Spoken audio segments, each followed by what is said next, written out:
Imagine this.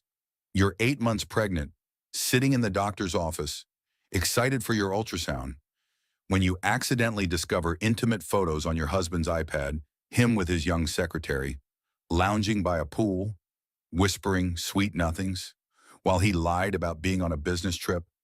Your world shatters. Your water breaks right there in the chaos. And as you're rushed to the hospital in labor, he prioritizes a meeting over being by your side. But this is just the beginning. What follows is a whirlwind of betrayal, financial sabotage, secret marriages, hidden genetic diseases, embezzlement from children's charities, and a fierce mother's revenge that turns the tables completely. From a devastated wife to an empowered entrepreneur, Sarah's story is a roller coaster of karma, twists, and ultimate triumph that will leave you breathless. Stick around to hear the full, gripping tale. It's packed with drama you won't believe. If this hooks you like it did me, hit that like button to show some love. Drop a comment with your thoughts on the biggest plot twist. Share with a friend who needs this empowerment boost. And don't forget to subscribe for more epic revenge stories and drama breakdowns. Let's dive in. Sarah Henderson sat in the plush waiting room of Dr. Elena Martinez's obstetrics practice, her 8-month pregnant belly making it difficult to find a comfortable position in the designer chair. The soft classical music and expensive artwork on the walls usually calmed her nerves. But today, something felt different. Her husband Rick's iPad lay forgotten on the side table, and she couldn't help but notice the notification bubble showing dozens of unread messages. Rick had been increasingly distant these past few months, always claiming urgent business meetings and late-night conference calls. As a successful real estate mogul, his Henderson Development Group had built half the luxury condominiums in their affluent Connecticut suburb. Sarah had supported his career for 15 years, transitioning from her own promising marketing executive position to become the perfect wife and homemaker their social circle expected. Mrs. Henderson, Dr. Martinez's warm voice interrupted her thoughts. "We're ready for your ultrasound." Sarah reached for Rick's iPad to move it aside, and the screen lit up automatically. Her breath caught in her throat as she saw the photo gallery preview. There, in crystal clear detail, were intimate photographs of Rick and a young woman she recognized as Vanessa Torres, his personal secretary. They were lounging by a pool at what looked like an exclusive resort. Rick's hands wrapped around Vanessa's waist as she laughed at something he whispered in her ear. The classical music seemed to grow louder, more discordant, as Sarah's world began to crumble. She scrolled through more photos with trembling fingers. Rick feeding Vanessa champagne, Rick kissing her neck as the sunset painted the sky behind them. Rick looking happier than Sarah had seen him in years. These photos were taken last weekend when Rick had told her he was attending a crucial investors conference in Miami. He had called her every night, claiming exhaustion from long meetings and networking events. The pregnant wife betrayed by her millionaire husband scenario she had read about in magazines was now her devastating reality. Tears began falling onto her swollen belly as the iPad slipped from her trembling hands, clattering onto the marble floor. The sound echoed through the elegant waiting room, and several other expectant mothers looked up with concern. Sarah felt like she was drowning, gasping for air as the weight of her husband's deception crashed over her. "Sarah!" Dr. Martinez appeared beside her, having heard the commotion.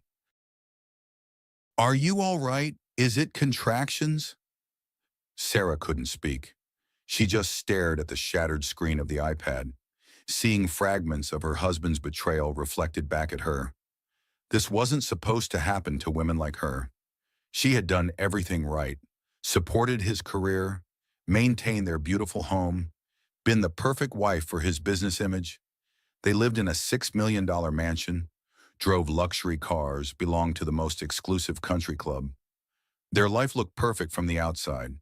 But now, like Alicia Florrick in The Good Wife, Sarah was discovering that her seemingly perfect marriage was built on lies and infidelity. The husband affair with mistress scenario she had watched play out on television was now her heartbreaking family drama. "I need to call my husband," Sarah whispered, her voice barely audible. Dr. Martinez helped her to a private consultation room. Take all the time you need, dear. Your appointment can wait. With shaking hands, Sarah dialed Rick's number.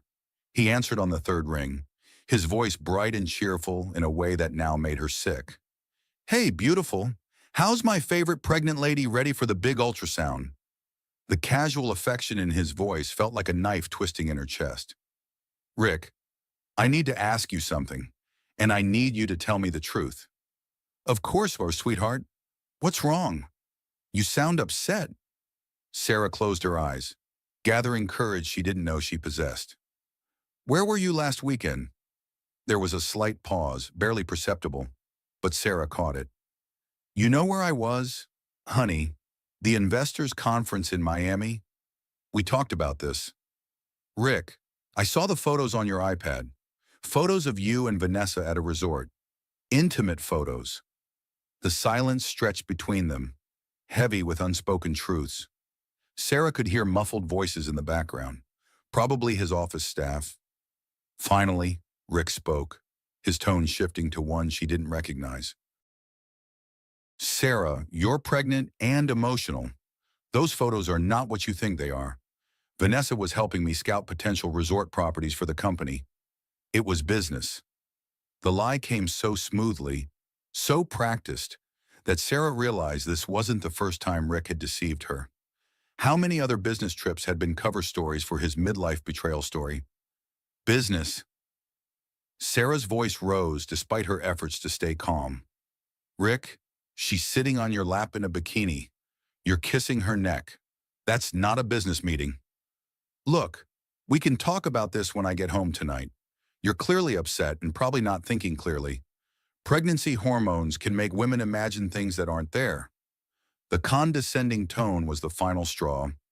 Sarah had supported this man through the early struggling years of his business, had given up her own career ambitions, had been the perfect wife for his wealthy husband image. And now he was gaslighting her, making her question her own eyes. Don't you dare blame this on pregnancy hormones. Richard, I know what I saw. Sarah, I'm in a crucial meeting right now. We'll discuss this at home like adults. I have to go. Before she could respond, Sarah felt a sudden, intense pressure in her lower abdomen. Then, unmistakably, her water broke, soaking through her designer maternity dress and onto Dr. Martinez's expensive carpet. Rick, my water just broke, she said urgently into the phone. The baby is coming. You need to get to the hospital now. There was another pause, and Sarah could hear papers shuffling and voices in the background. Right now, are you sure? I'm in the middle of presenting to potential investors? This deal could set us up for life. Can't Jessica drive you to the hospital and I'll meet you there in a few hours? Sarah stared at the phone in disbelief. Her husband, the father of her child, was asking if his business meeting was more important than the birth of their baby. The wealthy man cheats with secretary narrative was becoming more real and more painful by the minute. A few hours, Rick. This is your child being born. Your first child. Of course I'll be there, sweetheart. I just need to wrap up this presentation. It shouldn't take too long. Call Jessica and tell her to drive you to Connecticut General Hospital. I'll meet you there as soon as I can. The line went dead, leaving Sarah alone with her labor pains and the devastating realization that her marriage was over. As another contraction hit, stronger than the first, she understood that she was about to give birth not just to a baby, but to a completely new life as a single mother. Dr. Martinez rushed back into the room with a wheelchair. We need to get you to the hospital immediately. Have you called your husband? He's in a meeting, Sarah said bitterly, the words tasting like ash in her mouth. He'll be there when he can. As they wheeled her toward the elevator, Sarah caught a glimpse of herself in the mirrored doors. She looked pale, frightened, and utterly alone. The woman staring back at her was no longer the confident wife of a successful businessman. She was a pregnant wife betrayed, about to face the most important moment of her life, without the man who had promised to love and cherish her through everything. The elevator doors closed, and Sarah knew that when they opened again at the hospital, nothing would ever be the same. The ambulance ride to Connecticut General Hospital felt like an eternity. Sarah gripped the rails of the gurney as contractions came faster and stronger, each wave of pain accompanied by the crushing emotional weight of Rick's betrayal. The paramedic, a kind woman named Rosa, kept checking Sarah's vitals and offering reassurance. "First baby?" Rosa asked gently. "Yes," Sarah whispered, then added with bitter irony, "and possibly my last." Rosa squeezed her hand. "Don't worry about anything except bringing this little one safely into the world. Everything else can wait." But Sarah couldn't stop her mind from racing. The heartbreaking family drama unfolding in her life felt surreal. Just this morning, she had been planning the final touches for the nursery, excited about starting their family. Now she was facing the possibility of raising this child alone. Her phone buzzed with a text from Jessica Chen, her best friend and one of the city's most successful divorce attorneys. "On my way to the hospital, Rick called me. Are you okay?" Sarah managed to type back. "Water broke. Rick's still in meeting. Found photos of him with secretary." The response came immediately. "What, I'm 15 minutes away. Don't worry about anything except the baby right now." At the hospital, the admitting nurse asked for insurance information. Sarah provided their premium family plan details, but when the system pulled up their account, the nurse frowned. "I'm showing that your husband recently changed the policy. It looks like the maternity coverage has been modified. Let me call the insurance company to verify." Sarah felt a chill that had nothing to do with the hospital air conditioning. Modified how? "It appears the coverage was changed from family to individual last month. Maternity benefits have been significantly reduced." This was the first concrete sign of financial betrayal Sarah had encountered. Rick had been systematically preparing for her abandonment while she planned baby showers and picked out cribs. The wealthy husband cheating asset division scenario was already beginning, even before their child was born. Dr. Martinez arrived just as Jessica burst through the doors of the labor and delivery ward. Jessica took one look at Sarah's face and immediately understood that this was about more than just having a baby. "How far apart are the contractions?" Jessica asked, slipping naturally into crisis management mode. "About 4 minutes," Dr. Martinez replied. "We need to get her into a delivery room immediately." As they transferred Sarah to the delivery room, she saw Rick's familiar figure approaching down the hallway. He carried an enormous bouquet of white roses and wore his most charming smile, the same one that had won over countless business clients and had once made Sarah fall in love with him. "There's my beautiful wife," Rick announced loudly enough for the nursing staff to hear. "I'm so sorry I'm late. That investor meeting ran longer than expected, but I closed the biggest deal of my career. This baby is going to have everything." For a moment, Sarah felt a flutter of hope. Maybe she had misunderstood the photos. Maybe there was an innocent explanation. This was the Rick she remembered falling in love with, successful and devoted to their family. Rick leaned down to kiss her forehead, and Sarah caught the faint scent of an unfamiliar perfume on his collar. Vanessa's perfume. "Rick," she said quietly, "we need to talk about those photos." His expression shifted subtly, the charm becoming more calculated. "Sweetheart, you're in labor. This isn't the time for misunderstandings. Let's focus on our baby." Dr. Martinez checked Sarah's progress. "You're at 7 centimeters. It won't be long now." Rick's phone buzzed, and he glanced at it automatically. Sarah saw his face change as he read the message. Without thinking, he started to step away from her bedside. "I'll be right back," he said. "I need to take this call. It's urgent." "Rick, I'm about to give birth to your child," Sarah said, her voice rising.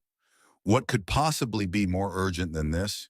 It's just a quick follow-up about the deal. 5 minutes, I promise." But Jessica had positioned herself where she could see Rick's phone screen, and her expression hardened. She grabbed Sarah's hand and squeezed it tightly. Rick stepped into the hallway, speaking in hushed tones.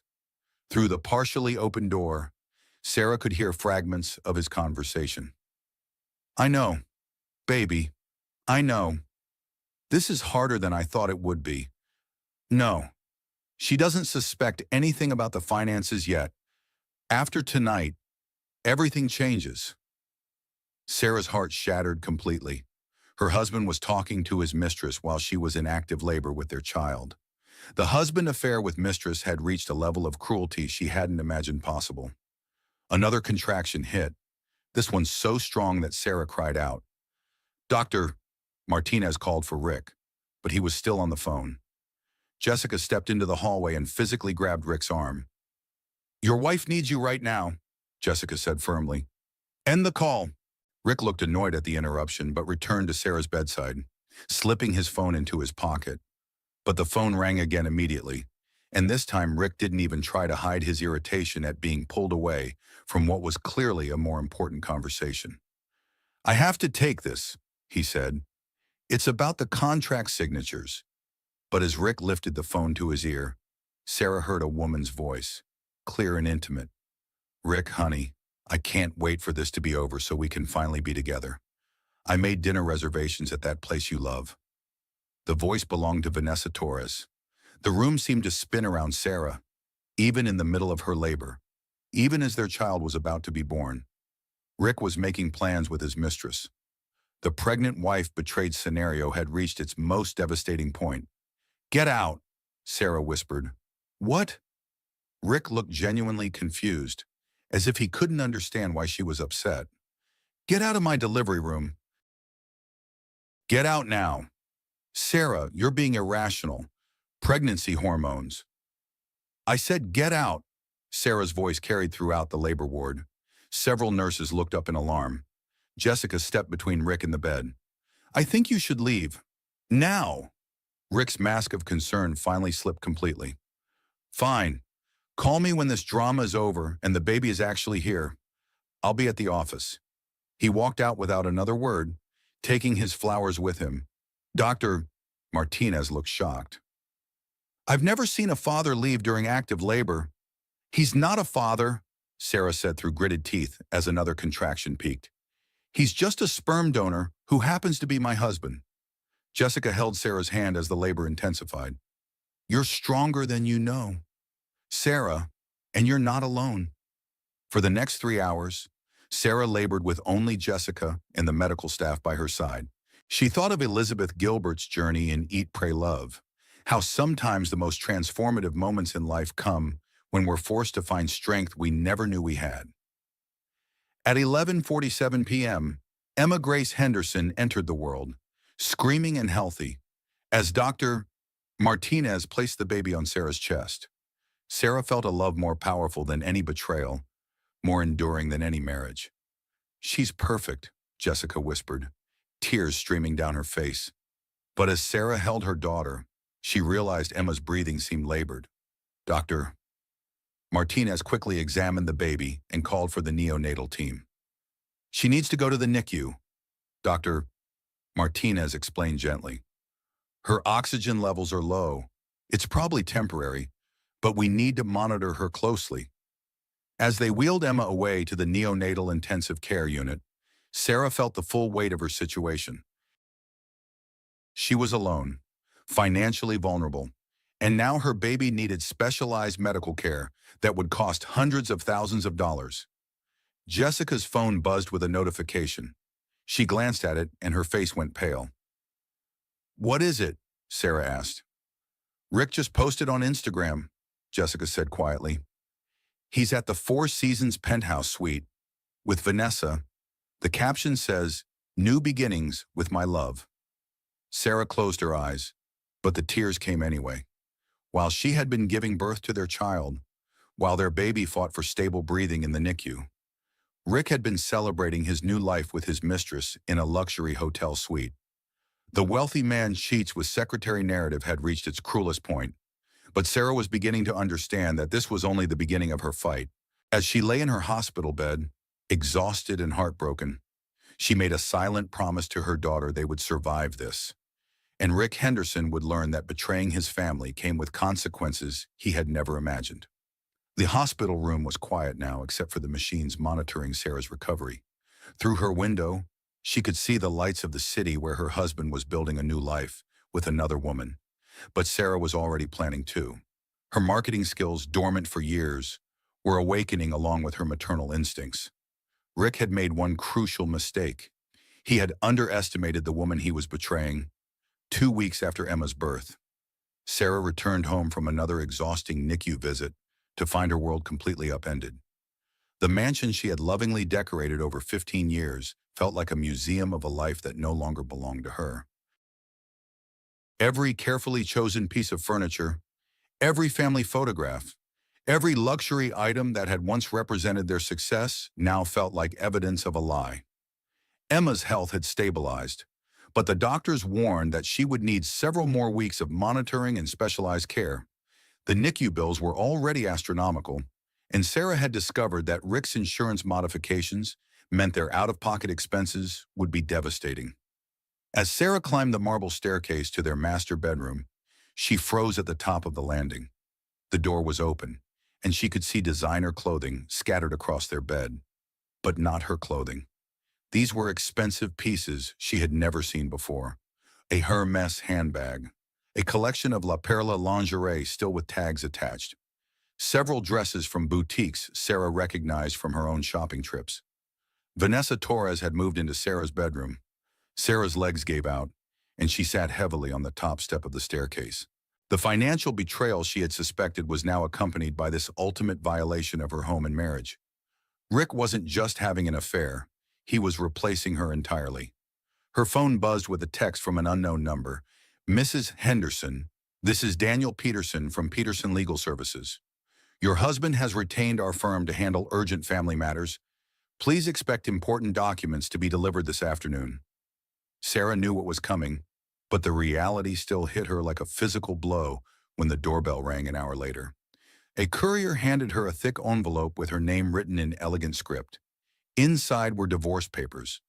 Rick was citing irreconcilable differences and claiming that Sarah had become emotionally unstable following their daughter's birth. The papers painted a picture of a woman suffering from severe postpartum depression who was unfit to care for a newborn.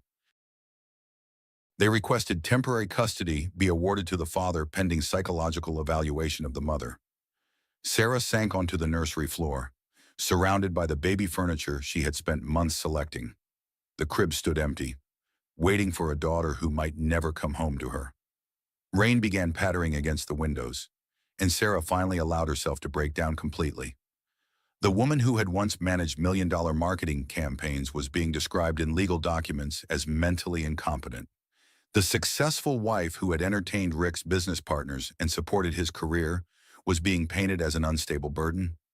The mother who had given birth alone while her husband celebrated with his mistress was being deemed unfit to raise her own child.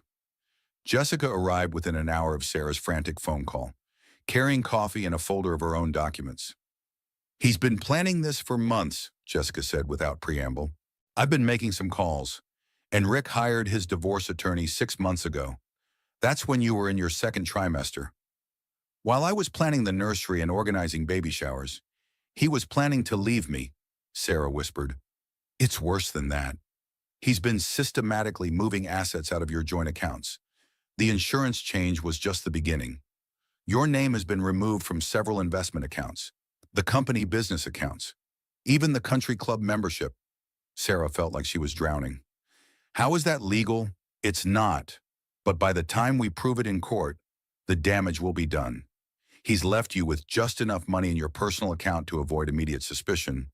But Sarah, you're looking at maybe 3 months of basic expenses, no health insurance, no access to the investment portfolio, no legal right to the business income."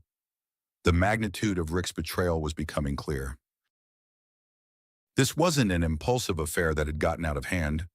This was a calculated destruction of Sarah's life, orchestrated over months while she trustingly planned their future as a family.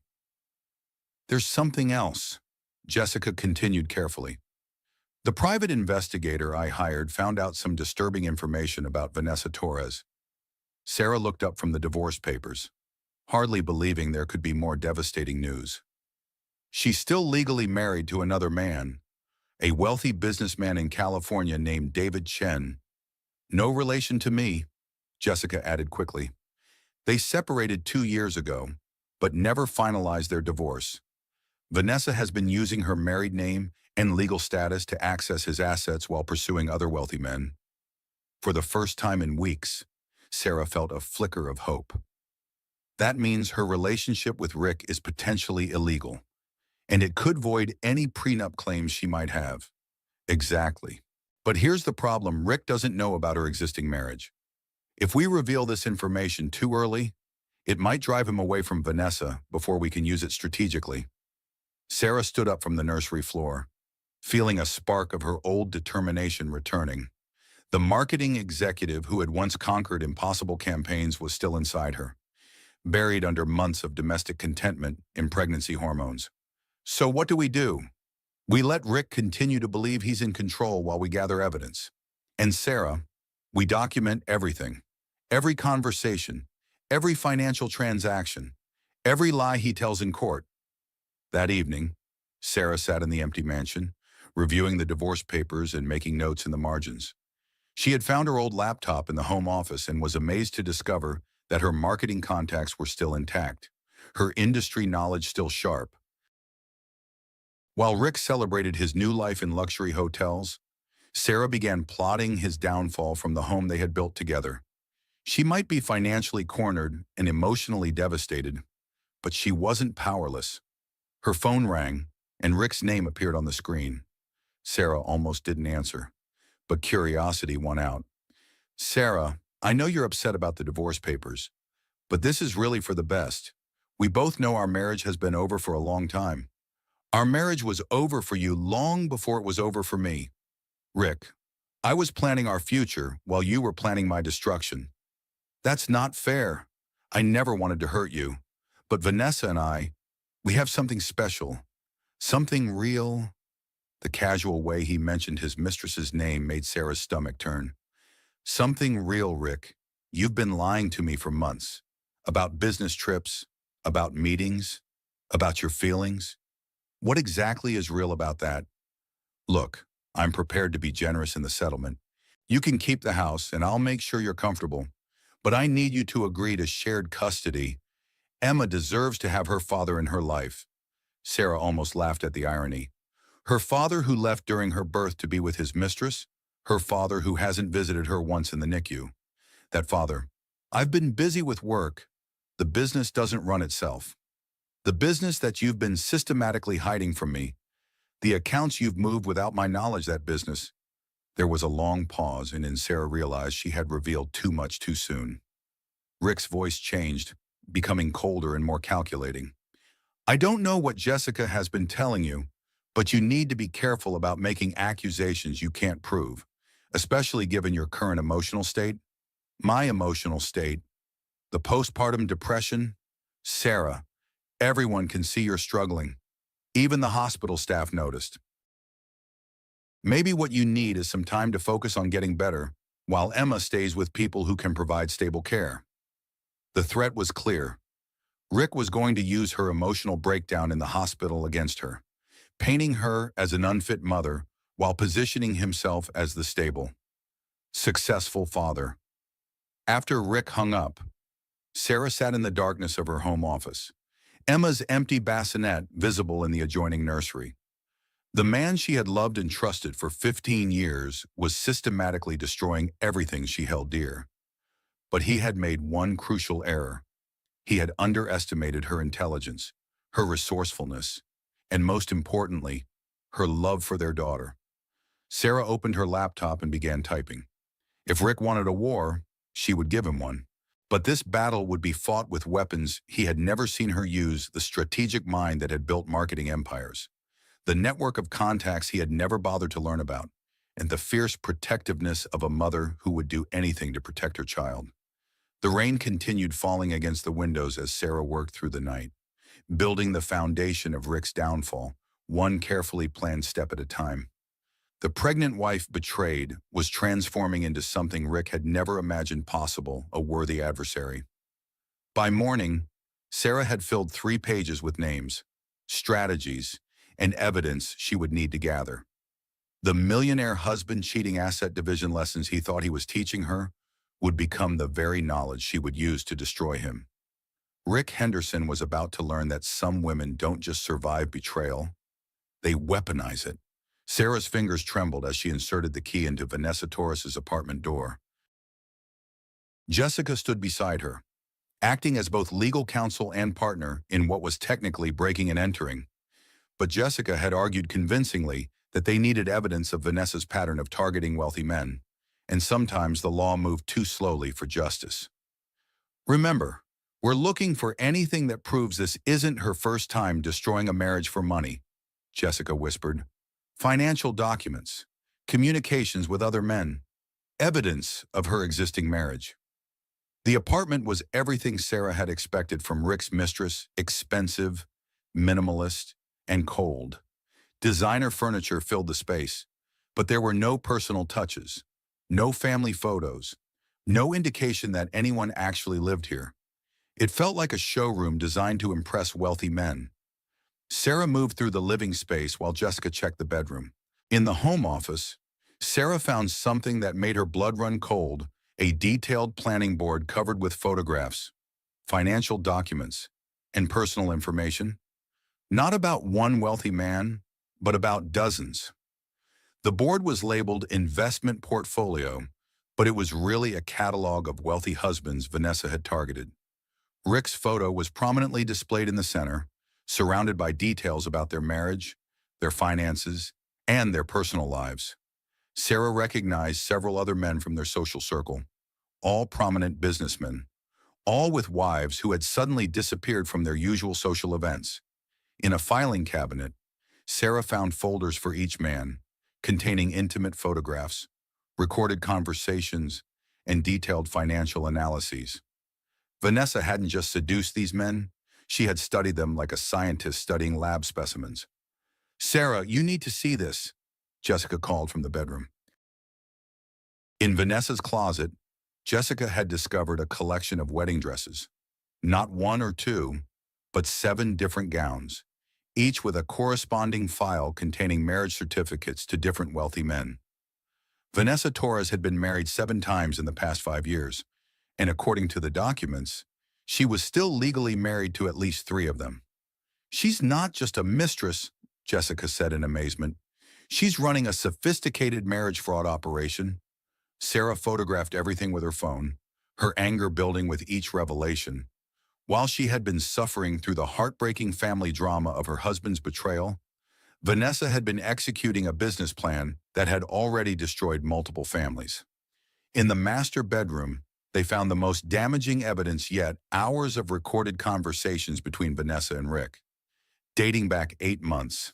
Sarah played one recording and immediately regretted it.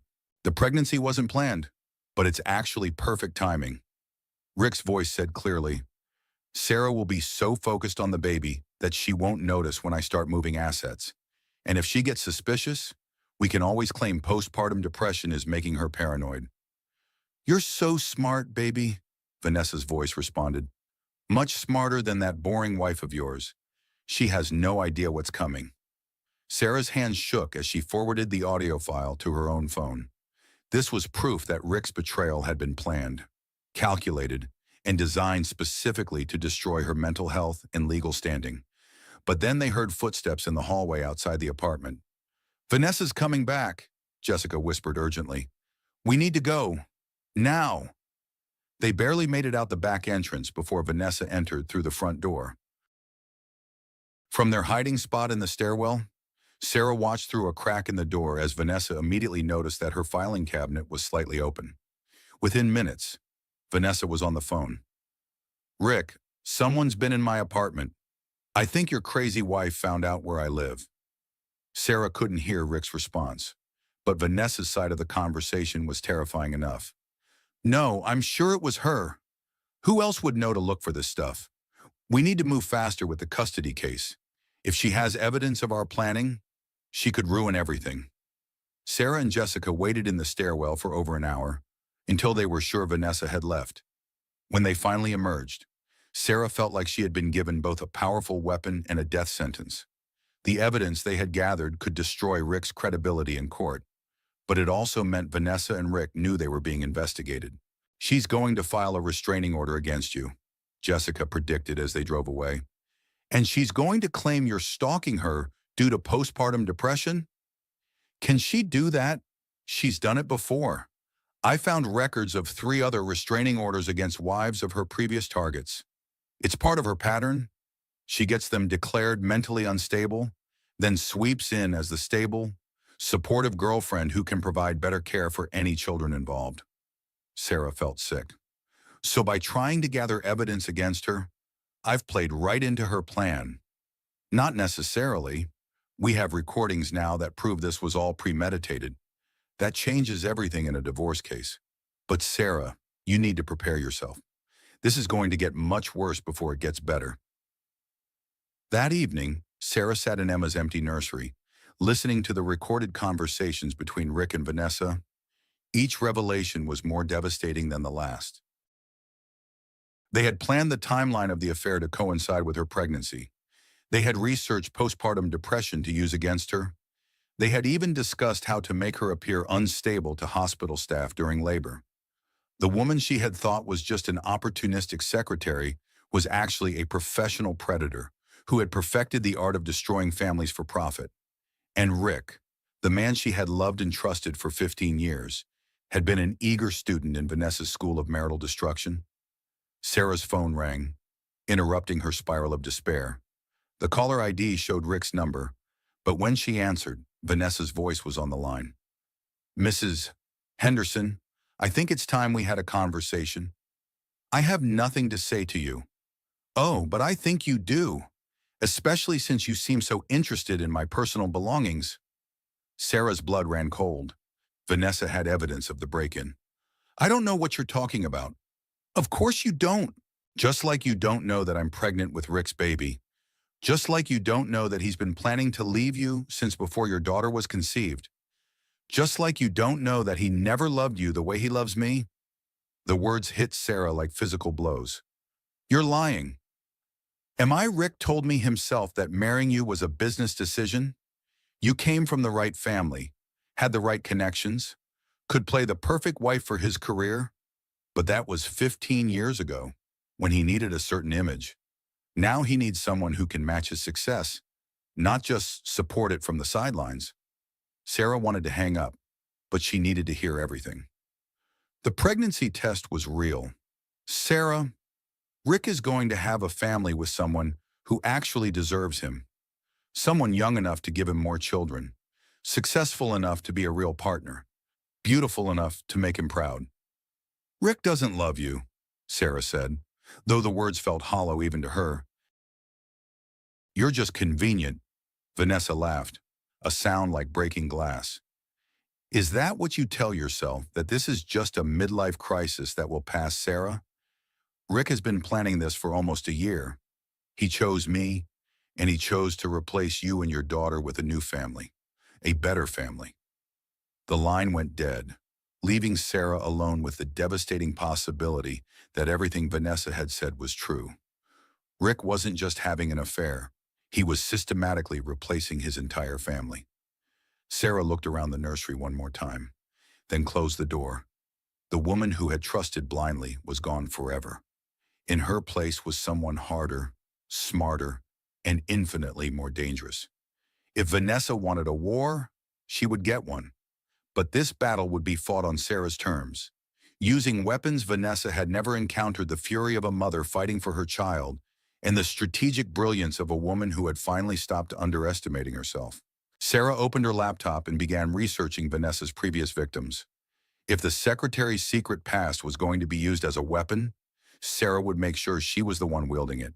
The pregnant wife betrayed was transforming into something more powerful, a woman with nothing left to lose and everything to fight for. 6 weeks after Emma's birth, Sarah stood in the sterile hallway of the family court building, watching Rick approach with his expensive legal team and Vanessa by his side. Vanessa's pregnancy was now visible, a deliberate display designed to show the court which woman represented Rick's future family. Emma was finally home from the NICU, but the medical bills had exhausted what little money Rick had left in Sarah's accounts. Every day brought new financial pressures: formula, specialized medical equipment, follow-up appointments with pediatric specialists. Meanwhile, Rick lived in a luxury penthouse with his pregnant mistress, claiming poverty when it came to supporting his daughter.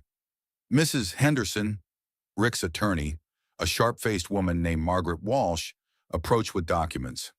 We have a new custody proposal that we think you'll find reasonable. Sarah scanned the papers while Jessica read over her shoulder. Rick was requesting full custody of Emma, claiming that Sarah's mental instability and inability to provide adequate financial support made her an unfit mother. In exchange, he was offering Sarah supervised visitation rights twice a week and a modest monthly allowance. This is insulting, Jessica said sharply. Mr.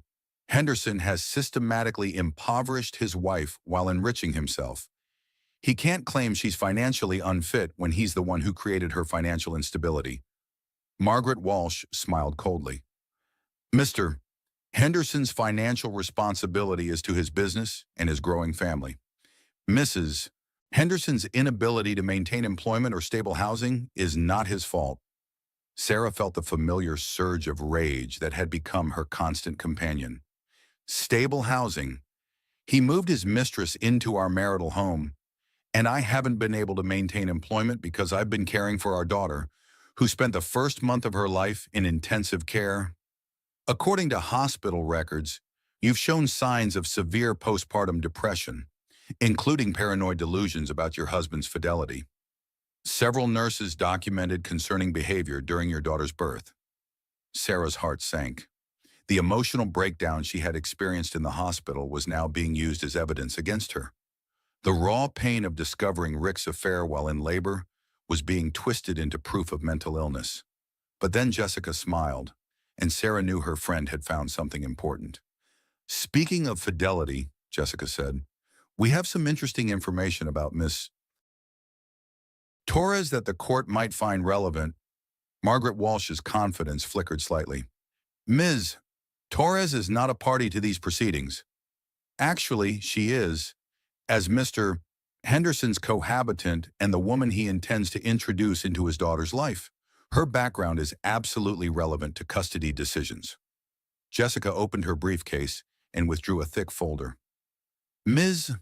Torres is currently married to David Chen of Los Angeles, a marriage that was never legally dissolved. She's also been married to 6 other men in the past 5 years, using similar patterns of seduction and financial manipulation. This makes her current relationship with Mr. Henderson technically bigamous. Rick's face went white. Sarah realized that despite all their planning, Vanessa had never told Rick about her existing marriages. That's impossible, Rick said. Vanessa is divorced. The paperwork says otherwise, Jessica continued. And here's what's particularly interesting for custody purposes in 3 of her previous relationships. Ms. Torres gained custody or guardianship of the men's children from previous marriages. In all 3 cases, those children were subsequently removed from her care by social services for neglect and emotional abuse. The courtroom fell silent. Even Margaret Walsh looked shaken by this revelation. Furthermore, Jessica continued, we have recorded evidence that this entire custody battle is part of a premeditated plan to financially destroy Mrs. Henderson while positioning Miss Torres as the primary caregiver for Mr. Henderson's child. Sarah watched Rick's world crumble as Jessica played excerpts from the recordings they had found in Vanessa's apartment. His own voice filled the courtroom, discussing how to use Sarah's pregnancy and postpartum state against her in custody proceedings. But Vanessa was smarter than Sarah had given her credit for. Instead of looking defeated, she suddenly clutched her stomach and cried out in apparent pain. The baby, she gasped. Something's wrong with the baby. Rick immediately rushed to her side, and the court session was suspended while paramedics were called. As Vanessa was wheeled out on a stretcher, she caught Sarah's eye and smiled slightly. The pregnancy crisis was as calculated as everything else in her repertoire. She's buying time, Jessica murmured, and creating sympathy. Later that day, as Sarah sat in the hospital cafeteria feeding Emma, she felt the full weight of her situation. Even with evidence of Rick and Vanessa's deception, the custody battle was far from over. Rick had unlimited financial resources and legal representation, while Sarah was burning through her savings just to keep Jessica on retainer. Worse, She was completely alone. Her parents had died in a car accident 3 years earlier, leaving her with no family support. Rick had systematically isolated her from most of their mutual friends, claiming they were too ambitious or bad influences. The few friends she had left were afraid to take sides in such a public and acrimonious divorce. Sarah looked down at Emma, who had finally gained enough weight to be released from medical supervision. Her daughter was beautiful, healthy, and completely dependent on a mother who was barely holding her own life together. Mrs. Henderson, a voice interrupted her thoughts. Dr. Patricia Williams, the hospital's staff psychologist, approached with a gentle smile. I heard about the custody hearing today. How are you holding up? Sarah had been resistant to therapy, afraid that seeking mental health treatment would be used against her in court. But sitting alone in the hospital cafeteria, watching other families celebrate new babies while hers was being torn apart, she realized she needed help. I don't know how to fight anymore, Sarah admitted. Every time I think I've gained ground, something else goes wrong. And now with Vanessa's pregnancy scare, Rick looks like the devoted partner while I look like the vindictive ex-wife. Have you considered that your greatest strength might be your willingness to acknowledge your struggles? Dr. Williams asked. Rick and Vanessa are performing for the court, creating elaborate facades. You're showing real emotions about a genuinely traumatic situation? That's not weakness, Sarah. That's authenticity. For the first time in weeks, Sarah felt a flicker of hope. Maybe her emotional responses weren't a liability to be hidden. Maybe they were proof of her genuine love for Emma and her legitimate devastation over Rick's betrayal. Would you be willing to work with me? Dr. Williams asked. Not because you're mentally ill, but because you're dealing with extraordinary circumstances that would challenge anyone's emotional resources. Sarah nodded, realizing that therapy might be the key to both her personal healing and her legal strategy. If she could demonstrate that she was actively addressing her emotional responses to trauma, it would be harder for Rick to claim she was mentally unfit. That evening, Sarah's phone rang with an emergency call from Jessica. Sarah, you need to get to the hospital immediately. There's been an incident with Rick. Sarah's heart stopped. Is he hurt? Is Vanessa okay? Rick is fine, but he's been arrested. Hospital security found him in the NICU, trying to take Emma without authorization. He claimed he had custody rights, but the court hasn't issued any new orders. Sarah raced to the hospital, Emma secured in her car seat. The image of Rick trying to kidnap their daughter while she was helpless and alone in the hospital was terrifying. But as she pulled into the parking garage, Sarah realized this might be the mistake that finally exposed Rick's true character to the court. A father who was genuinely concerned about his child's welfare wouldn't try to remove her from medical supervision without proper authorization. A father who had missed most of her NICU stay due to business meetings wouldn't suddenly become so desperate for custody that he'd risk criminal charges. Rick's attempt to take Emma wasn't about paternal love. It was about control, possession, and winning at any cost. As Sarah walked into the hospital, carrying her daughter and flanked by security guards who would testify about Rick's actions, she felt something shift inside her. The pregnant wife betrayed was finally becoming the empowered mother who would stop at nothing to protect her child. Rick Henderson was about to learn that custody warfare had rules, and he had just violated the most important one: never threaten a mother's access to her child. The luxury divorce due to mistress was about to become a fight for everything that mattered, and Sarah was no longer afraid of losing. She was ready to win. 3 months after Emma's birth, Sarah sat in Dr. Patricia Williams's office for her weekly therapy session, finally beginning to see clearly for the first time in years. The fog of betrayal, exhaustion, and financial terror was lifting, replaced by a sharp clarity that reminded her of the marketing executive she had once been. Tell me about the woman you were before you became Rick's wife, Dr. Williams said during their session. Sarah paused, realizing she hadn't thought of herself as an independent person in over a decade. I was successful. I managed multi-million-dollar campaigns for Fortune 500 companies. I was confident, strategic, financially independent. I had my own apartment, my own car, my own career trajectory. What happened to that woman? I thought I outgrew her. Rick convinced me that being his wife was more important than being successful in my own right. He said he wanted to take care of me, that I shouldn't have to work if I didn't want to. It felt romantic at the time. And now I realize it was manipulation. Every time I mentioned missing my career or wanting to consult part-time, Rick would find ways to make me feel guilty. He'd plan expensive vacations during times when I had potential work opportunities.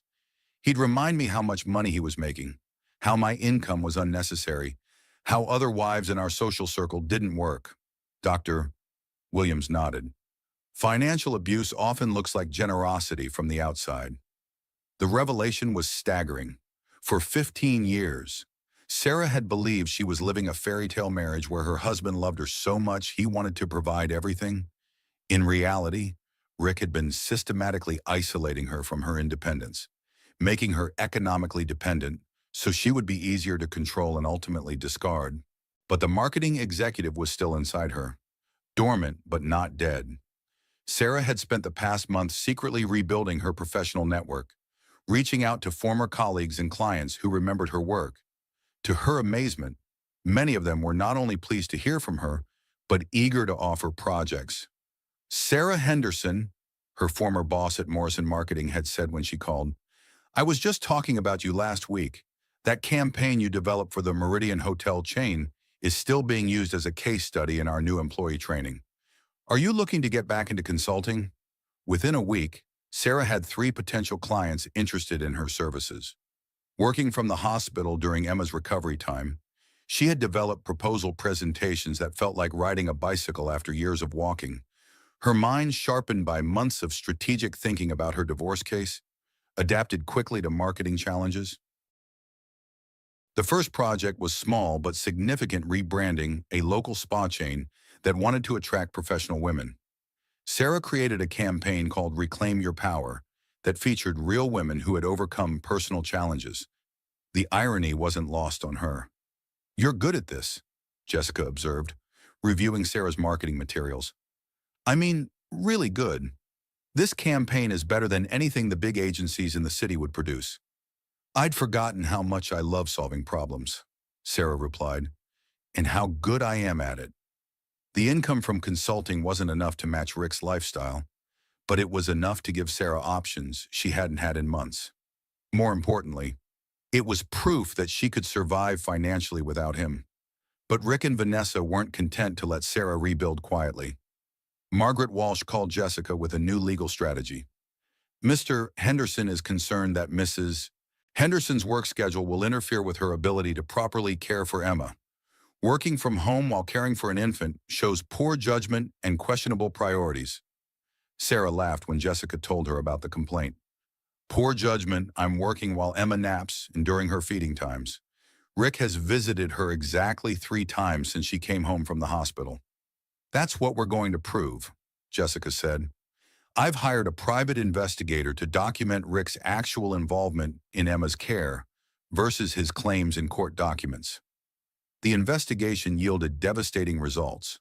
While Rick claimed in legal filings that he was desperate for custody because of his deep paternal bond with Emma, the reality was starkly different. He had never attended a pediatric appointment, never bought diapers or formula, never stayed overnight to help with Emma's medical equipment. His visits were limited to photo opportunities that Vanessa could post on social media to support their narrative of being a loving family. Meanwhile, the same investigator had uncovered disturbing information about Rick's business practices. Henderson Development Group was on the verge of bankruptcy, kept afloat only by the cash Rick had diverted from his and Sarah's joint assets.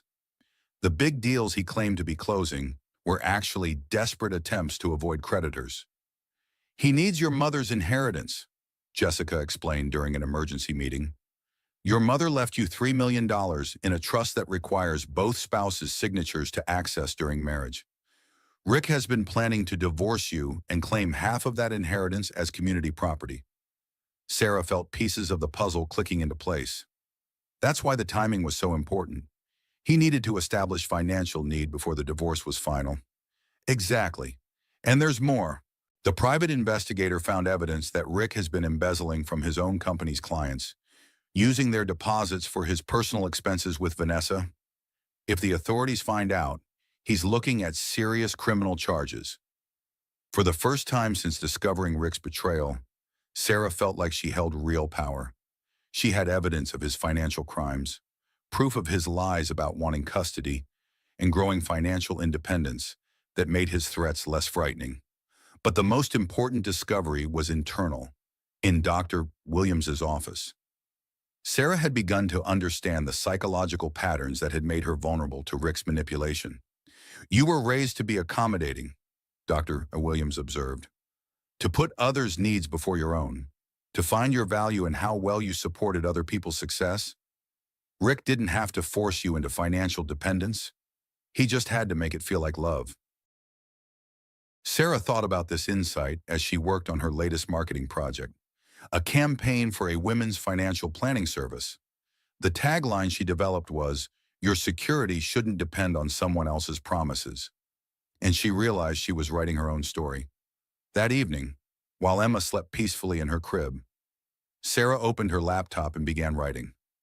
Not a marketing campaign this time, but a detailed plan for destroying Rick's credibility and protecting her daughter's future. She had evidence of his affair, proof of his financial crimes, documentation of his lies about wanting custody, and a growing network of professional contacts who could support her independence. More importantly, she had therapy insights that helped her understand Rick's psychological manipulation tactics, making her immune to his future attempts at control. Sarah looked at her reflection in the laptop screen and barely recognized the woman staring back. The pregnant wife betrayed was gone forever. In her place was someone harder, smarter, and infinitely more dangerous, a mother fighting for her child with nothing left to lose and everything to fight for. Rick had awakened something in Sarah that he never expected and couldn't control her own power. The female empowerment after financial betrayal was just beginning, and Rick Henderson was about to discover that the woman he had discarded was far more formidable than the wife he had controlled. The DNA testing facility felt like a courthouse, sterile and intimidating, as Sarah waited for the results that would determine Emma's future. Rick had demanded the paternity test as part of his latest legal strategy, claiming that his timeline concerns about Emma's conception made custody determination impossible without scientific proof. Sarah knew it was another manipulation tactic. Rick was Emma's father, and he knew it. But by questioning paternity, he could delay custody proceedings and create doubt about his financial obligations.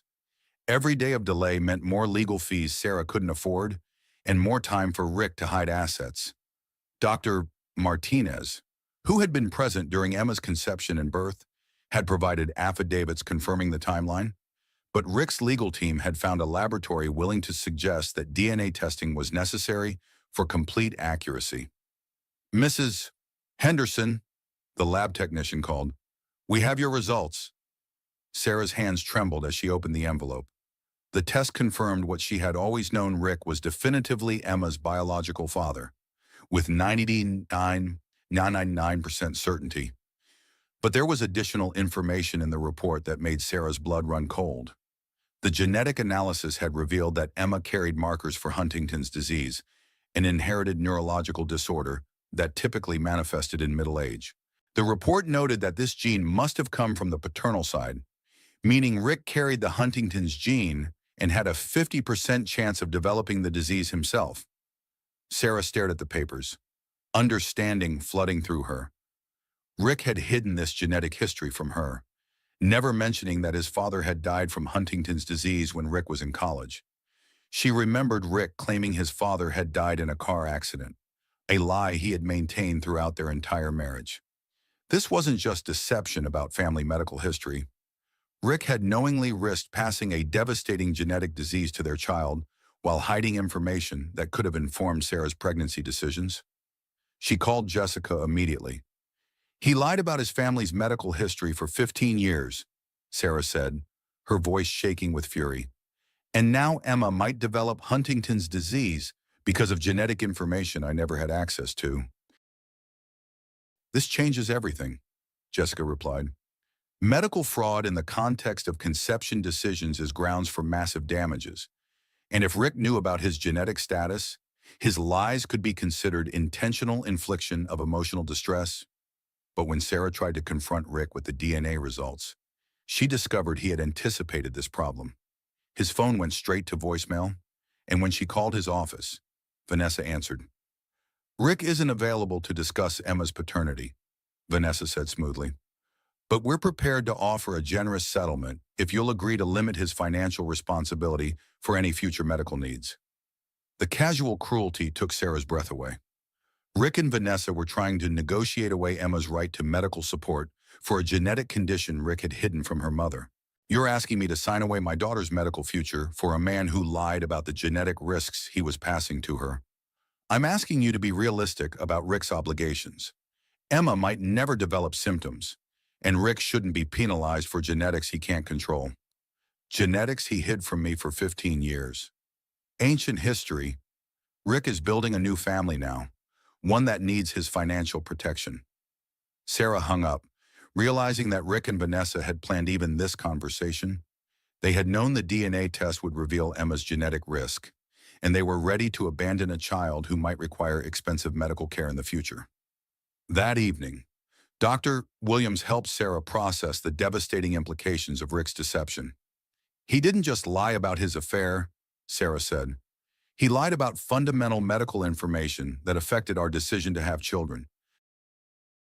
If I had known about the Huntington's gene, I might have chosen genetic counseling, prenatal testing, or different reproductive options. How does this change how you see your marriage? Sarah considered the question carefully. Everything he told me was a lie. His father's death, his family's medical history, his feelings about having children, even his desire for a family was probably calculated around when he wanted to leave me. The next day, Jessica received a call from Rick's business partner, Marcus Chen, who asked for an urgent meeting. Sarah agreed to see him, curious about what Rick's associates might know about his deception. Marcus was younger than Rick, with an earnest demeanor that reminded Sarah of her former colleagues in marketing. He arrived at Jessica's office carrying a briefcase full of documents.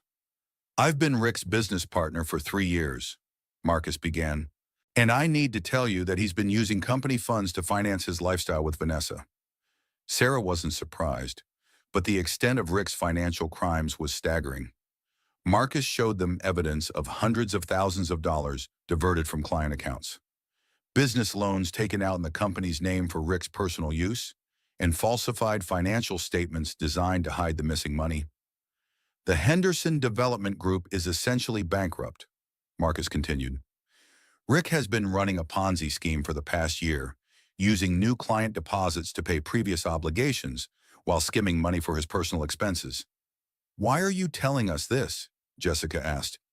Because he's been planning to pin the financial crimes on me. I found documents in his office that would make it look like I authorized the transfers. Rick intends to throw me under the bus when the financial house of cards collapses.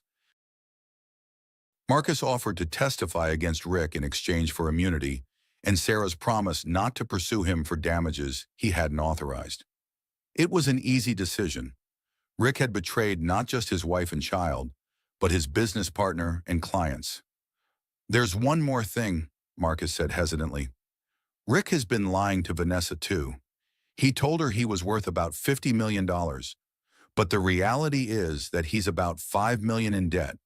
When she finds out the truth about his finances, I don't think their relationship will survive. Sarah almost felt sorry for Vanessa, then remembered the woman's cruelty about Emma's genetic condition. Whatever happened between Rick and his mistress, Sarah's priority was protecting her daughter's future. That night, Sarah sat in Emma's nursery, watching her daughter sleep peacefully. Emma was beautiful, healthy, and completely unaware that she carried genetic time bombs that might affect her future. But she was also strong, surrounded by people who loved her, and protected by a mother who would never stop fighting for her. Sarah's phone buzzed with a text from an unknown number. Check your email. There's something you need to see. A friend. The email contained security footage from Rick's office building, showing him and Vanessa in heated arguments over the past several weeks. Sarah couldn't hear the audio, but their body language suggested their relationship was already fracturing under the pressure of the custody battle and financial investigation. In the final video, taken just 2 days earlier, Vanessa was seen throwing documents at Rick and storming out of his office.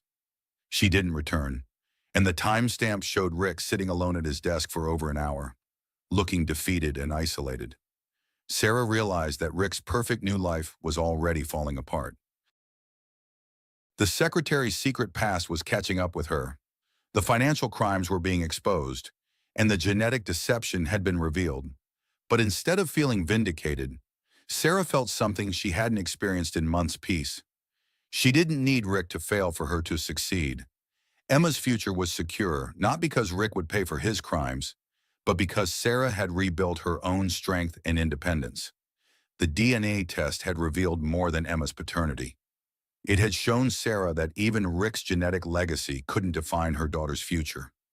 Emma would grow up knowing the truth about her father, protected by a mother who had learned to value honesty over comfort, independence over security, and authenticity over perfection. Rick's deception had set them free, and Sarah was finally ready to claim that freedom completely. Marcus Chen's law office was modest compared to the luxury firms Rick preferred, but Sarah felt more comfortable there than she had in any legal setting since the custody battle began.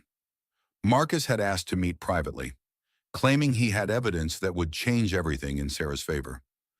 "I need to start by apologizing," Marcus said as soon as Sarah and Jessica sat down.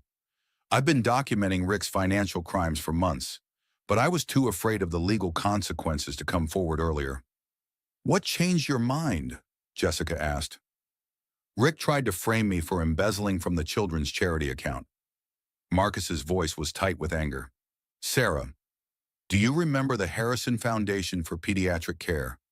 The charity you helped manage?" Sarah's heart sank. The Harrison Foundation was her pride and joy, an organization she had helped build from nothing into $1 million charity that provided medical equipment to low-income families with sick children. She had spent countless hours fundraising, organizing events, and personally selecting families to receive assistance. "Rick has been stealing from the charity for 8 months, Marcus continued. "Nearly $400,000, taken from the account you helped establish to buy ventilators and heart monitors for babies like Emma." The betrayal cut deeper than Rick's affair, deeper even than his lies about genetic history. Rick had stolen from sick children, using Sarah's humanitarian work as a cover for financing his luxury lifestyle with Vanessa. "We have complete documentation," Marcus said, opening his briefcase. "Bank transfers, forged authorization signatures, falsified board meeting minutes. Rick has been systematically looting the charity while using your reputation and connections to maintain donor confidence." Sarah stared at the evidence, remembering the families she had personally helped through the Harrison Foundation.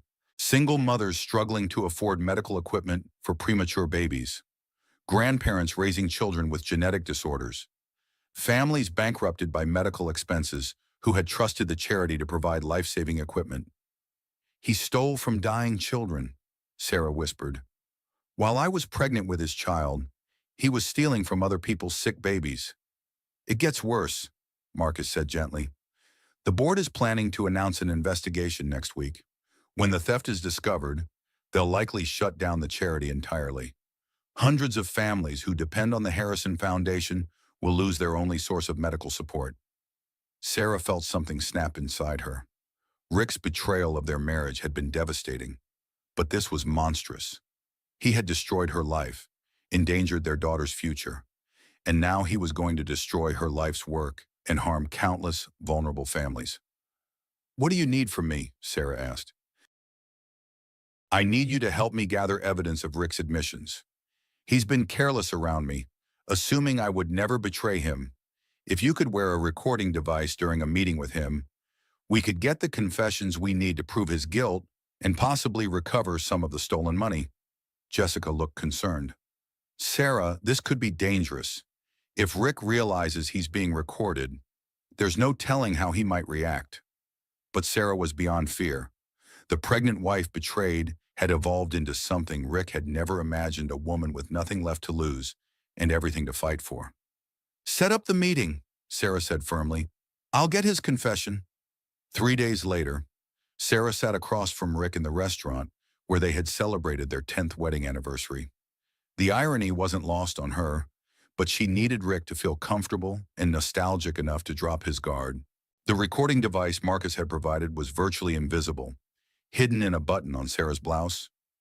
Rick arrived 20 minutes late, looking haggard and distracted in a way Sarah had never seen before. "You look tired," Sarah observed, genuinely surprised by his appearance. "Business has been stressful," Rick replied. "And Vanessa," he trailed off, then seemed to catch himself. "How's Emma?" "She's beautiful, growing stronger every day. Her doctors say the genetic counseling went well." Rick's face darkened. "About that genetic test, I don't appreciate you making our private family medical history part of legal proceedings. Our family medical history that you lied about for 15 years. I didn't lie. I just didn't see the point in worrying you about something that might never happen." Sarah leaned forward, encouraging him to continue. "Rick, your father died of Huntington's disease. You let me believe he died in a car accident. That's not avoiding worry. That's fraud." "Fraud!" Rick laughed bitterly. "Sarah, you have no idea what real fraud looks like. You think hiding genetic information is deception. I've been managing complex financial arrangements that you couldn't even understand. Like the arrangements with the Harrison Foundation." The question hit its target. Rick's expression shifted from defensive to calculating. "The charity was failing anyway," he said. "Mismanaged, inefficient, bleeding money. I redirected some funds to investments that will ultimately benefit more families." $400,000. Rick, you stole $400,000 from sick children. I borrowed money that was sitting idle in an account, earning minimal interest. The investment returns will more than compensate for the temporary reallocation. Rick was incriminating himself with every word, his business jargon failing to disguise the reality of his theft. "And what about Vanessa? Does she know about your investment strategies?" Rick's mask slipped completely. "Vanessa doesn't understand business complexities. She expects a certain lifestyle, and I've been providing it. But lately, she's been asking too many questions about liquid assets and long-term security. Trouble in paradise." Vanessa thought she was getting a wealthy husband. She's discovering that wealth is more complicated than she anticipated. Rick's voice carried a bitterness that surprised Sarah. "It turns out that women who marry for money aren't very supportive when that money becomes problematic."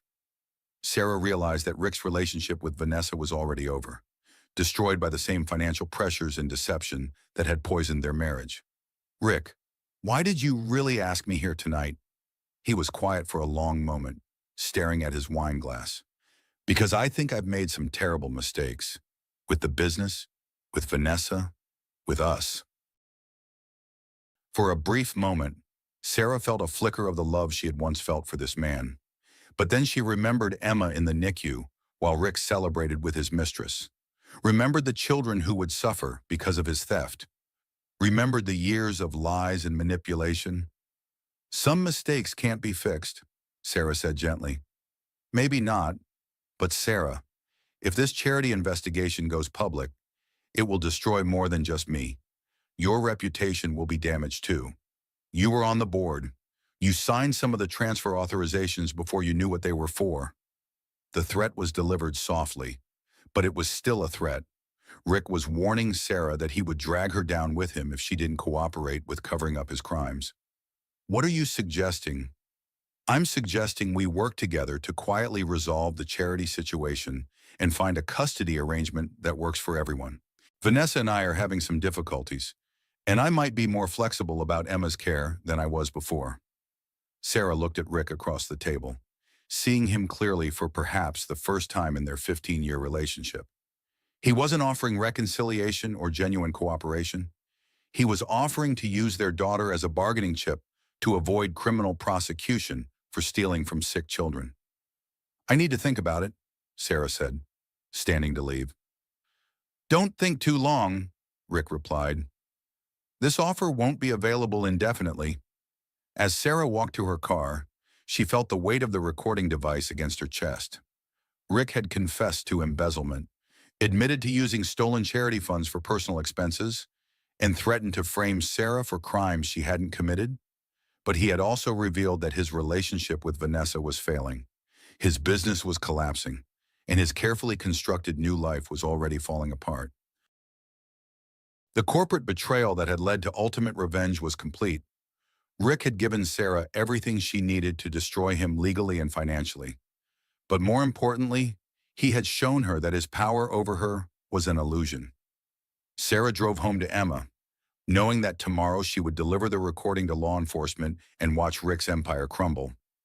The woman who had once feared losing her husband's love had discovered something far more valuable, her own strength and her daughter's future security.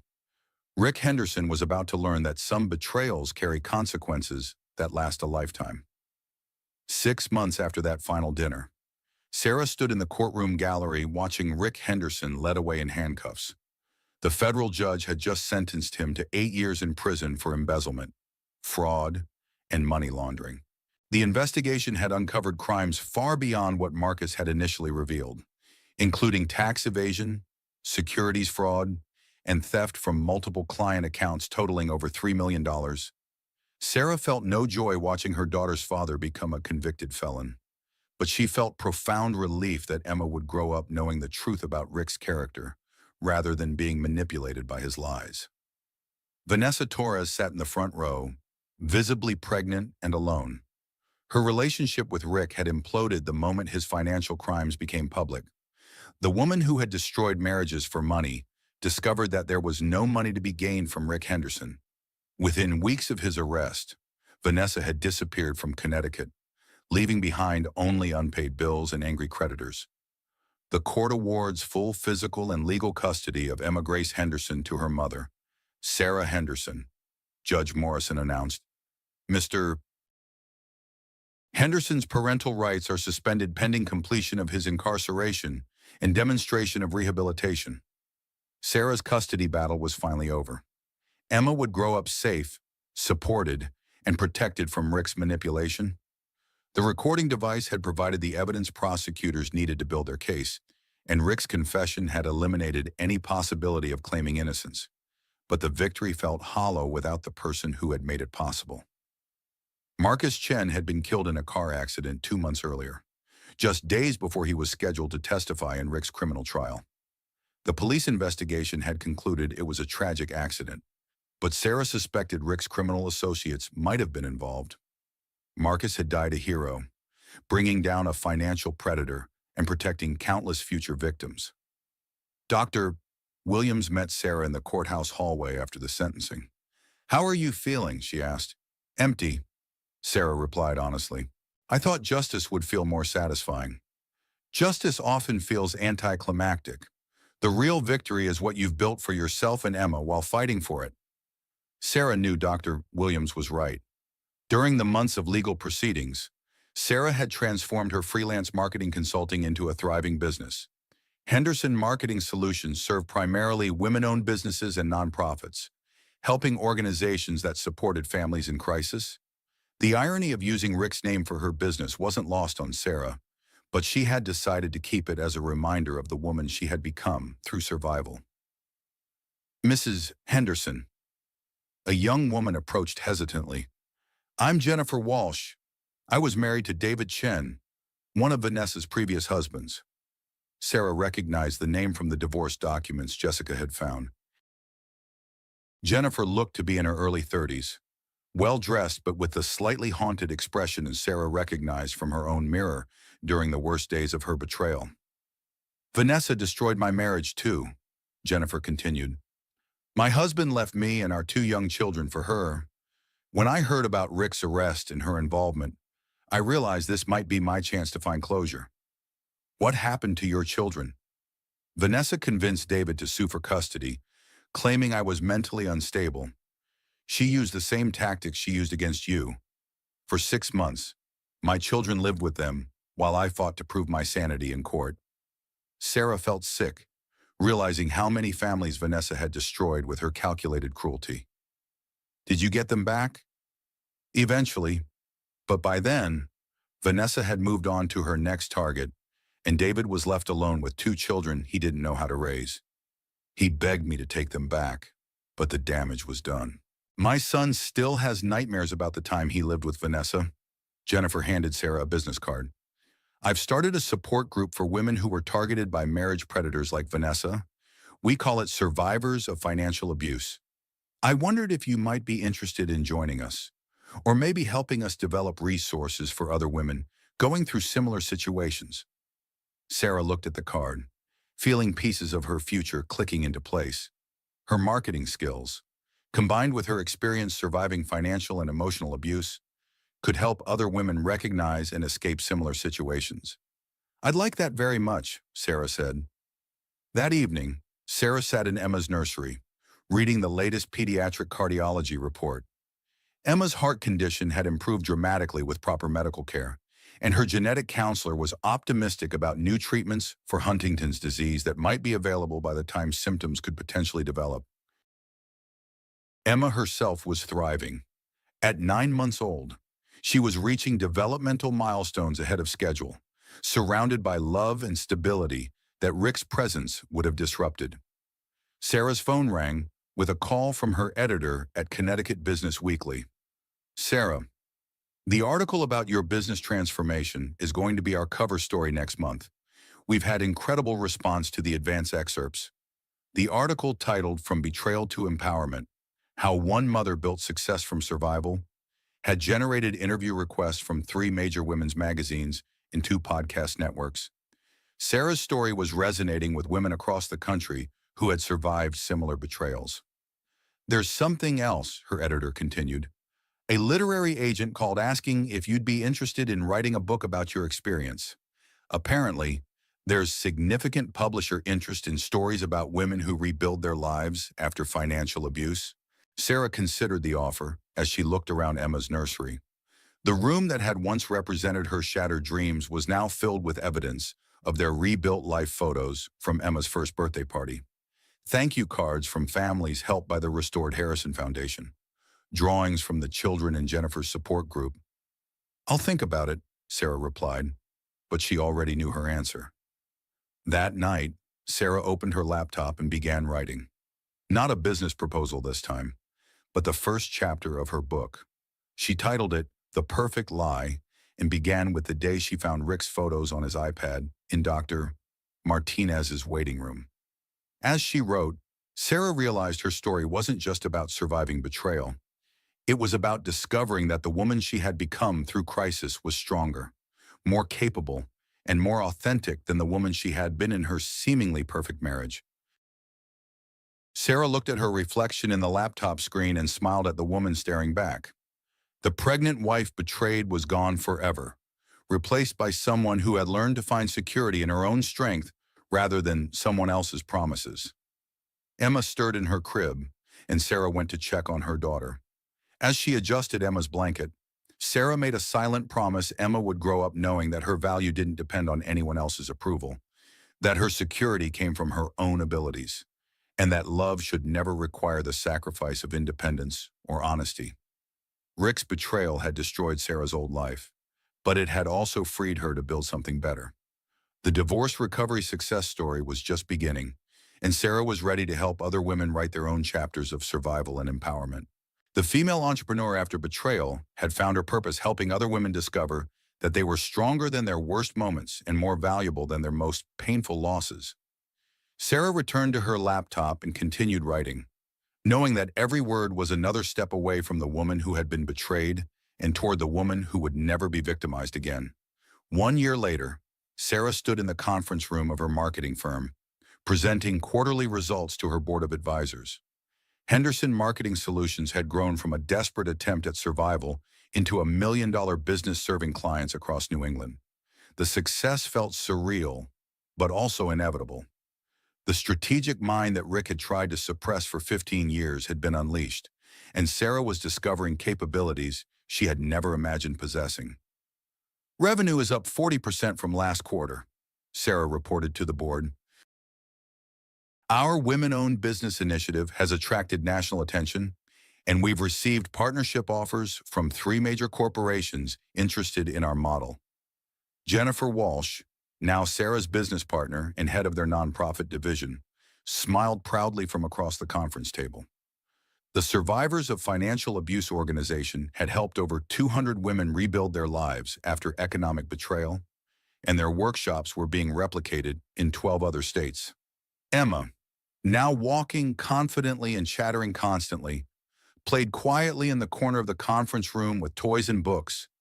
Sarah had designed her business model around being a present mother, never again allowing anyone to suggest that her career and her daughter were incompatible priorities. There's one more item on today's agenda, Sarah continued. I've been asked to keynote the National Conference on Financial Abuse next month. It will mean significant publicity for our work. Dr. Williams, who served on Sarah's advisory board, nodded approvingly. Your book has helped so many women recognize the signs of financial manipulation. The speaking opportunity will expand that impact exponentially. The Perfect Lie, A Mother's Journey from Betrayal to Empowerment, had become a bestseller, resonating with women who had experienced various forms of intimate partner abuse. Sarah had donated all proceeds to the Harrison Foundation, which had been fully restored and was now serving twice as many families as before Rick's theft. As the board meeting concluded, Sarah felt a deep satisfaction that had nothing to do with financial success. She had built something meaningful from the ashes of her destroyed marriage, transforming her personal trauma into resources that protected other women and children. That evening, Sarah was working in her home office when her phone rang. The caller ID showed a number she didn't recognize, but something compelled her to answer. Mrs. Henderson, this is Diane Henderson, Rick's sister. Sarah felt a chill.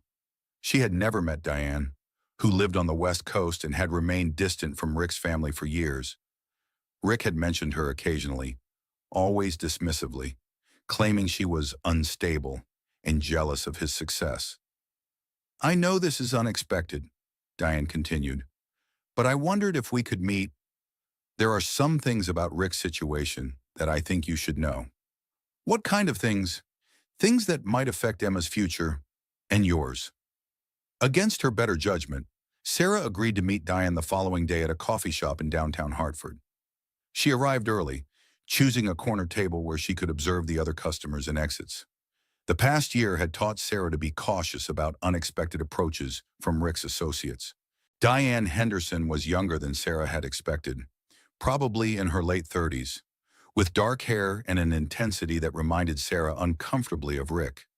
She carried a thick folder and seemed nervous, checking over her shoulder repeatedly before sitting down. Rick doesn't know I'm here, Diane began immediately. And he can never find out we met. Why? Because I've been helping him plan his comeback from prison, and I need to warn you that everything you think you've won is about to be challenged. Sarah's blood turned to ice. What do you mean? Diane opened her folder, revealing photographs of Sarah leaving her office, attending Emma's daycare, meeting with clients. Someone had been watching her for months, documenting her routines and activities. Rick has been planning his post-prison strategy since the day he was sentenced. He's been using me as his outside coordinator, managing assets he hid before his arrest, and maintaining contacts who will help him rebuild when he's released. Rick lost everything: his business, his assets, his reputation. That's what he wanted everyone to believe. Rick moved over $2 million offshore before his arrest, money the prosecutors never found. He's been using those funds to finance continued surveillance of you and preparation for a new custody challenge. Sarah felt like she was living in a nightmare. The courts terminated his parental rights. Temporarily, his appeals attorney believes they can get his conviction overturned on procedural grounds. Something about improper evidence collection in the charity case. Diane pulled out more documents, showing bank statements and legal filings Sarah had never seen. But that's not the worst part, Diane continued. Rick has been grooming me to take over your life. What The plan is for me to establish a relationship with you, gain your trust, and eventually become involved in Emma's care. Rick believes that if he can't regain custody through the courts, he can regain control through a family member who appears supportive but is actually working for him. Sarah stared at Diane, understanding flooding through her. You've been feeding him information about my business, my routines, my success. For months. I'm sorry, Sarah. I was desperate for money, and Rick convinced me that helping him was just family loyalty. But when I realized he was planning to use Emma as a weapon against you, I couldn't continue. Diane showed Sarah the most damaging evidence, yet detailed financial records of Sarah's business accounts, client lists, and strategic plans. Someone with access to Sarah's confidential information had been sharing everything with Rick. How did you get this information? Marcus Chen's replacement at your business advisory board. Rick arranged for his appointment before he was arrested. David Wong has been Rick's inside source all along. Sarah felt sick. David Wong had been providing excellent financial advice for her business growth, earning her trust and respect over the past 6 months. She had shared detailed information about her plans, her concerns, and her vulnerabilities with someone who was secretly working for Rick. There's more, Diane said quietly. Rick's imprisonment was planned.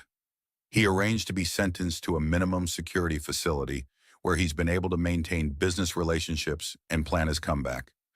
The car accident that killed Marcus Chen wasn't accidental. Rick ordered it to eliminate the witness who could most effectively testify against him. The revelation hit Sarah like a physical blow. Marcus had died because he had tried to help her, and Rick had orchestrated his murder from prison. Why are you telling me this now? Because I realize Rick isn't just planning to regain custody of Emma. He's planning to destroy your business, your reputation, and your independence entirely. He wants you financially and emotionally broken when he gets out of prison so you'll be vulnerable to his manipulation again. Diane handed Sarah a final document that made her hands shake. This is Rick's post-release plan. He intends to claim that your business was built using information stolen from his company, that your book plagiarized his personal experiences, and that your success is fraudulent. Sarah looked at the document, seeing years of strategic planning designed to unravel everything she had built. Rick hadn't been defeated by his imprisonment. He had been playing a longer game, using his sentence as time to plan a more sophisticated form of revenge. What does he want from me? Total surrender. He wants you to dismantle your business, give up custody of Emma, and disappear from his life so he can rebuild without interference. Sarah stood up from the coffee shop table, her mind racing through implications and countermeasures. The woman who had been blindsided by Rick's initial betrayal was no longer naive enough to be destroyed by his continued manipulation. Diane, are you willing to help me stop him? That's why I'm here. I have copies of all his communications, financial records, and strategic plans. Everything you need to prove he's been orchestrating fraud and intimidation from prison. As Sarah drove home, Emma sleeping peacefully in her car seat, she realized that Rick's final betrayal had revealed the depth of his malice, but also the strength of her own transformation. The pregnant wife betrayed was truly gone forever, replaced by a woman who could outmaneuver the man who had once controlled her completely. That evening, while Sarah called Jennifer, Jessica, and Dr. Williams for an emergency meeting, spread across her dining room table were Diane's documents, proving that Rick's imprisonment was just another phase in his campaign to destroy Sarah's independence. He's been playing chess while we thought we were playing checkers, Jessica observed. But Sarah, he's made one crucial mistake. What's that? He's still underestimating you. Rick thinks you're the same woman he left in that hospital room a year ago. He has no idea what you've become. Sarah looked around the table at the women who had helped her rebuild her life, then at Emma playing contentedly with her toys nearby. Rick had tried to destroy her family, but he had only made it stronger. The sequel potential betrayal stories were just beginning. But this time Sarah was ready. She had survived Rick's worst attempts at destruction and had built something more powerful than he could imagine, a life based on authentic strength rather than controlled dependence. Rick Henderson was about to discover that some women don't just survive betrayal twice, they end it permanently. The final battle was coming, but Sarah was no longer afraid. She was prepared to win. And this time, Rick's defeat would be complete and irreversible. As Sarah tucked Emma into her crib that night, she whispered the same promise she had made in the hospital room where this journey began. They would survive. They would thrive. And they would never again be victims of anyone's deception. The woman Rick had betrayed was gone forever. The woman who would defeat him had only just begun to fight.